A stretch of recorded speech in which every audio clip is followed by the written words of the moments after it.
What's up, my name is TechNobo here for Troubleshoot and welcome back to another video. In this quick video, I'll be showing you how to fix this DLL error for Crysis 3 Remastered.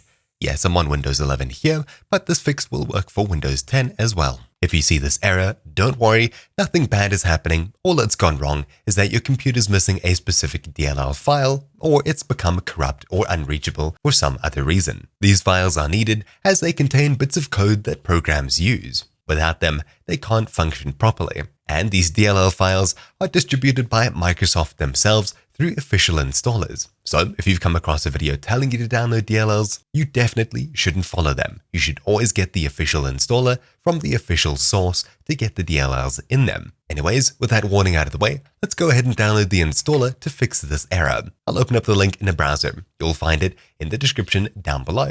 You should see a page that looks something like this. Simply scroll down and click the orange download button. Then a file will be downloaded onto your computer. This is the DirectX End-User Runtime installer.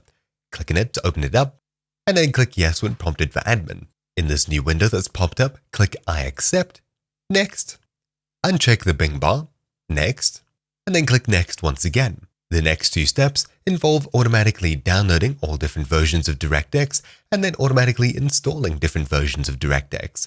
Downloading files, of course, depends on your internet speed. Then the second step, installing components, depends on the speed of your computer, hard drives, etc. Then it's done. All you need to do is click Finish. At this point, you should be able to fire up games and programs that you were having issues with previously, but if you're still getting errors and issues, make sure to restart your computer and then try the games and programs once more. But anyways, that's about it for this video.